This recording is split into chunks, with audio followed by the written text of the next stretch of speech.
दुआए अहद उन अजीम दुआओं में से है जो इमाम जाफ़र सादिक अलैहिस्सलाम ने अपने शियों को बतौर अहद वफ़ा अता फरमाई। रिवायात में आया है कि जो शख्स 40 मुसलसल सुबहें ये दुआ पढ़ेगा वो इमाम मेहदी अलैहिस्सलाम के अंसार में लिखा जाएगा। अगर वो ज़ुहूर इमाम से पहले दुनिया से चला जाए तो अल्लाह उसे जिंदा करके इमाम की नुसरत के लिए खड़ा करेगा। इस दुआ के हर लफ्ज़ पर 1000 नेकियां लिखी जाती हैं, 1000 गुनाह मुआफ़ होते हैं और अल्लाह उसके दर्जे बुलंद फरमाता है। ये दुआ रोज़ाना इमाम ज़माना अलैहिस्सलाम से वफ़ादारी और बैत की तजदीद भी है, जिसमें मोमिन अपने कौल, दिल और अमल से इमाम का साथ देने का वादा करता है। दुआए अहद में अल्लाह से ये इल्तिजा भी की जाती है कि वो हमें इमाम की ज़ियारत का शर्फ अदा करे और उनके ज़ुहूर में ताजील फरमाए। रिवायात में ये भी आया है कि ये दुआ सांप, बिच्छू, जादू और बुहतान से हिफाजत देती है और मुश्किल हालात में पढ़ने से हाजात पूरी होती हैं। ये दुआ इमाम मेहदी अलैहिस्सलाम से रोज़ाना की बैत, वफ़ादारी और रूहानी मीसाक की तजदीद है। खुसूसन सुबह के वक्त पढ़ी जाए तो इसका असर ज़्यादा बयान हुआ है।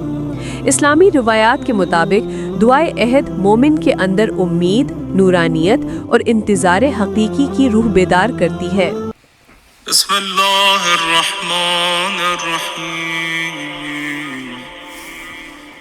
अल्लाहुम्मा रब्बन नूरिल अज़ीम व रब्बल कुर्सिय्यिर रफ़ीक़ व रब्बल बहरिल मस्जूर व मुनज़िलत तौरात वल इंजील वज़्ज़बूर व रब्बल ज़िल्ल वल हरूर व मुनज़िलल क़ुरआनिल अज़ीम व रब्बल मलाइकतिल मुक़र्रबीन वल अंबिया वल मुरसलीन। अल्लाहुम्मा इन्नी अस्अलुका बिवजहिकल करीम व बिनूरि वजहिकल मुनीर व मुल्किकल क़दीर या हय्यु या क़य्यूम। अस्अलुका बिस्मिकल्लज़ी अशरक़त बिहिस्समावात वल अर्ज़ु व बिस्मिकल्लज़ी यस्लहु बिहिल अव्वलून वल आखिरून या हय्यन क़ब्ल कुल्लि हय्य व या हय्यन बअद कुल्लि हय्य व या हय्यन हीन ला हय्य या मुह्यिल मौता व मुमीतल अहया या हय्यु ला इलाहा इल्ला अंत।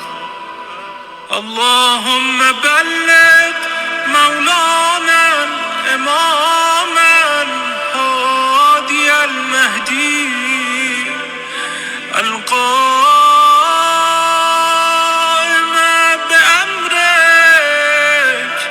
सलवातुल्लाह अलैहि व अला आबाइहि त्ताहिरीन अन जमीइल मुअमिनीन वल मुअमिनात फी मशारिक़िल अर्ज़ व मग़ारिबिहा सहलिहा व जबलिहा व बर्रिहा व बहरिहा وعني وعن والدي من الصلوات زنة عرش الله ومداد كلماته وما أحصاه علمه وأحاط به كتابه.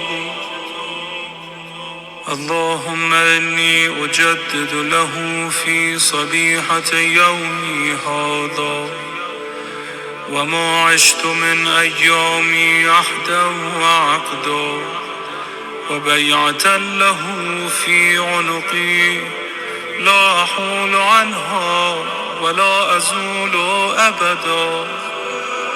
اللهم اجعلني من أنصاره وأعوانه والذابين عنه والمصارعين إليهم في قضاء حوائجه والممتثلين لأوامره والمحامين عنه والسابقين إلى إرادته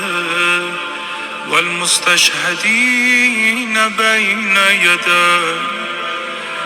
اللهم إن حال بيني وبينه الموت الذي جعلته على عبادك حتما مقضيا فأخرجني من قبري مؤتزرا كفني شاهرا سيفي مجردا قناتي ملبيا دعوة الداعي في الحاضر والبادي.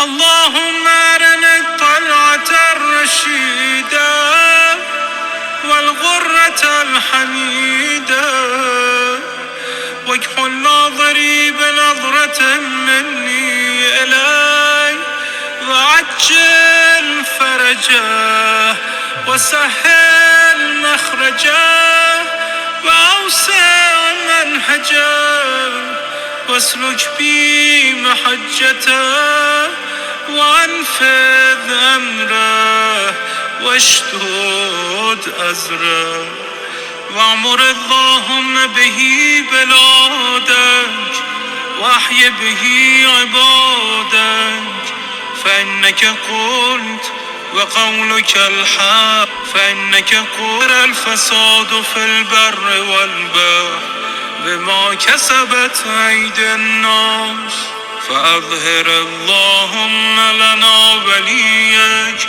وابن بنت نبيك المسمى باسم رسولك حتى لا يظفر بشيء من الباطل إلا مزقه ويحق الحق ويحققه واجعله اللهم مفزعا لمظلوم عبادك وناصرا لمن لا يجد له ناصرا غيرك ومجددا لما عطل من أحكام كتابك ومشيدا لما ورد من أعلام دينك وسنن نبيك صلى الله عليه وآله واجعله اللهم ممن حصنته من بأس المعتدين. اللهم وسر نبيك محمدا صلى الله عليه وآله برؤيته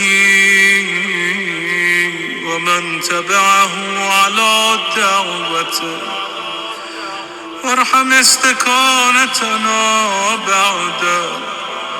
اللهم اكشف هذه الغمة عن هذه الأمة بحضوره وعجل لنا ظهوره إنهم يرونه بعيدا ونراه قريبا برحمتك يا أرحم الراحمين.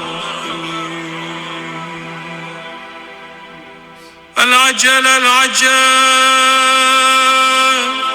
يا مولاي يا صاحب الزمان.